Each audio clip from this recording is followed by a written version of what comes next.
Selamat datang di Meme Channel, channel untuk berbagi informasi seputar materi sejarah. Untuk mendukung channel ini agar terus berkembang dan berkarya, jangan lupa ya untuk like dan subscribe. Meme Channel kali ini akan menjelaskan tentang paham-paham besar dunia yang perkembangannya sampai di Asia Afrika. Adapun paham-paham tersebut adalah liberalisme, sosialisme, demokrasi, nasionalisme, dan pan-islamisme. Sebelum lanjut ke materi, tahukah kalian pengertian dari paham-paham besar dunia tersebut dan bagaimanakah awal mula munculnya paham tersebut? Agar lebih jelas, mari simak penjelasan berikut. Pada materi sebelumnya, kalian sudah mempelajari tentang abad pencerahan atau Aufklärung, istilah lain dari Age of Enlightenment. Abad pencerahan atau Aufklärung merupakan suatu periode dalam sejarah manusia yang ditandai dengan optimisme yang tinggi pada kemampuan rasio manusia untuk menciptakan kemajuan. Ide-ide abad pencerahan mengusung kuat mengenai kebebasan atau kemerdekaan, kesetaraan, hak-hak asasi individu, martabat manusia, dan demokrasi. Inilah kemudian yang memicu munculnya paham-paham besar dunia. Mari kita ulas paham tersebut. Yang pertama adalah paham liberalisme. Liberalisme berasal dari bahasa Latin liber yang berarti bebas. Berarti, liberalisme adalah sebuah ideologi, pandangan filsafat, dan tradisi politik yang didasarkan pada pemahaman bahwa kebebasan dan kesamaan hak adalah nilai politik yang utama. Liberalisme adalah paham yang menghendaki kebebasan individu dalam segala bidang, karena individu adalah titik pusat dalam hidup, yang artinya karena individulah maka bisa terbentuk adanya masyarakat dan negara. Sejarah munculnya paham liberalisme. Lahirnya liberalisme untuk pertama kalinya dikobarkan oleh kaum borjuis dari Prancis pada abad ke-18 sebagai reaksi protes terhadap kepincangan yang telah berakar lama di Prancis. Sebagai akibat warisan sejarah masa lampau di Prancis yang memisahkan dan membedakan hak dan kewajiban antar golongan. Golongan 1 dan 2 memiliki berbagai hak tanpa kewajiban, sedangkan golongan 3 yang tanpa hak dan penuh dengan kewajiban. Paham liberalisme banyak dianut oleh negara-negara di dunia, baik di benua Amerika, benua Eropa, benua Asia, dan juga benua Afrika. Adapun negara yang menganut seperti India, Iran, Israel, Jepang, Korea Selatan, Mesir, Senegal, dan banyak negara yang lainnya. Salah satu tokoh yang mengilhami lahirnya ideologi liberalisme adalah Jean-Jacques Rousseau. Selanjutnya, paham sosialisme. Sosialisme menekankan hak kebebasan komunitas dari kemiskinan dan ketidakadilan. Sosialisme adalah paham yang menghendaki segala sesuatu harus diatur bersama dan hasilnya dinikmati bersama-sama. Dengan kata lain, sosialisme adalah paham yang menghendaki kemakmuran bersama. Sosialisme merupakan reaksi terhadap revolusi industri dan akibat-akibatnya. Istilah sosialisme atau sosialis dapat mengacu ke beberapa hal yang berhubungan dengan ideologi atau kelompok ideologi, sistem ekonomi, dan negara. Sejarah sosialisme awalnya muncul pada abad ke-19 yang dikenal dengan sosialis utopia.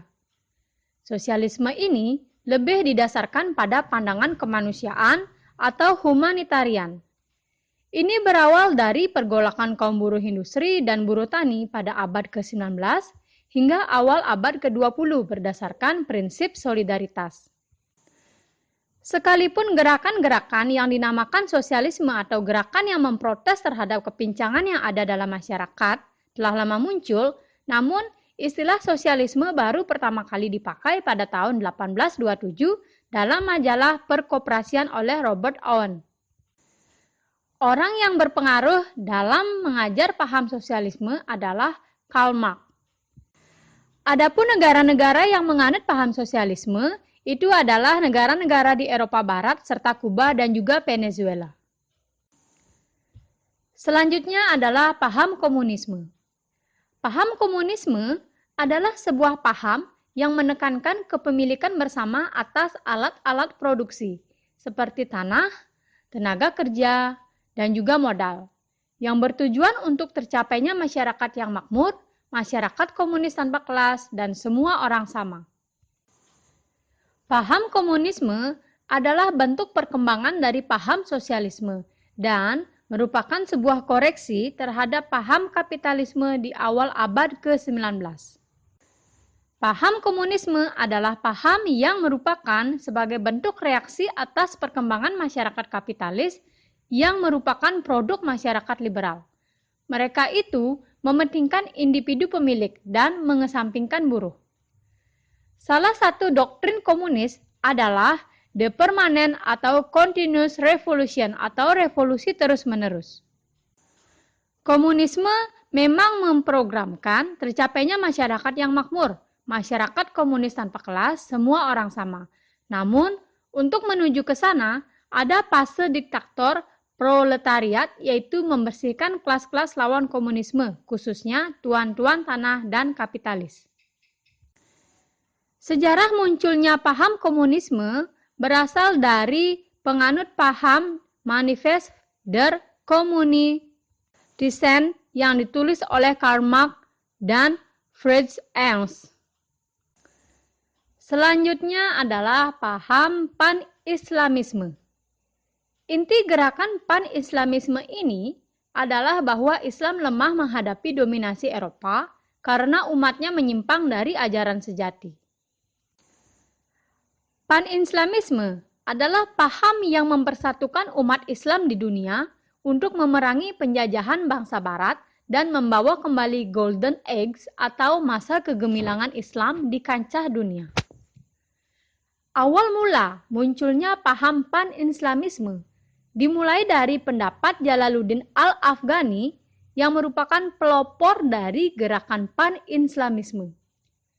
Ia melihat bahwa banyaknya negara barat yang ikut campur dan menyimpulkan bahwa negara barat telah mempermainkan negara Islam.